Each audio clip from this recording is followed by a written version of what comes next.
हमारे साथ पूर्व राजनयिक दीपक वोरा इस समय जुड़े हुए हैं। दीपक वोरा सर, ये समझाइए अब कि आप कह रहे हैं कि आपके हिसाब से किसी भी तरीके से युद्ध की गुंजाइश आपको नहीं दिख रही है, पर कड़े से कड़ा कोई संदेश तो बाइडेन देना चाहेंगे, वो कमजोर भी दिखना नहीं चाहेंगे। यहाँ पर हम किन एक्शंस की गुंजाइश इस समय आगे समझ सकते हैं, एक ऐसे समय पर जब रूस कंप्लीटली इनकार कर रहा है इस बात से कि उनकी तरफ से नहीं किया गया है? आभारी हूँ, आपने मौका दिया है आपसे बातचीत करने का। आपसे बहुत कुछ सीखता हूँ मैम, आप बहुत अच्छी तरह से समझाती हैं।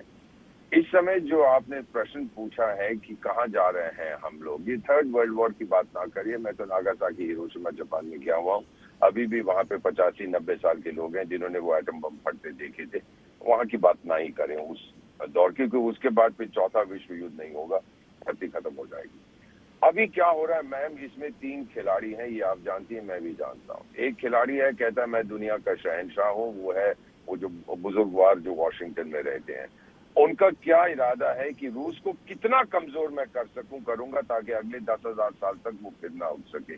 याद रखिए मैम, इस समय वॉशिंगटन के जो नुमाइंदे हैं वही लोग हैं जिन्होंने सोवियत संघ को टूटते देखा था, अभी तक अपनी छाती फुला के घूमते हैं।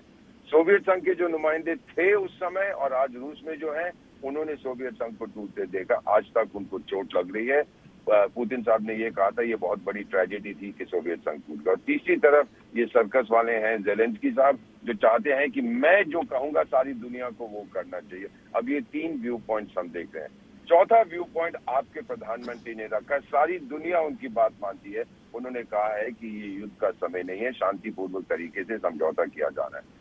पोलैंड पे जो अब मिसाइल्स की बात चल रही है, ये तो पोलैंड कह रहा है 2 लोग मर गए। मैं तो राजदूत रह चुका हूँ पोलैंड में, क्षमा कीजिएगा, मैं भरोसा नहीं करता।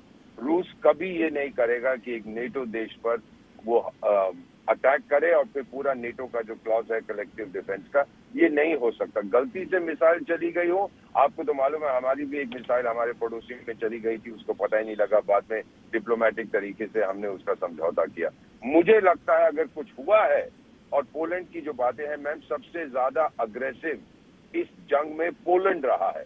वो तो रूस से बिल्कुल नफरत करते हैं वो लोग, तो वो पूरी तरह से हाँ जी रूस ये है वो है ये है वो करता रहता है। तो उनकी बातों पे मैं पूरी तरह से भरोसा नहीं करूंगा। पहले हमें इसकी एविडेंस चाहिए कि वाकई क्या ये गलती से चली गई है, चाहे यूक्रेन की मिसाइल थी, क्या मिसाइल डिफेंस सिस्टम ने उसको हिट किया और वो जाके वहां गिर गई, किसी को इसकी सच्चाई मालूम नहीं है।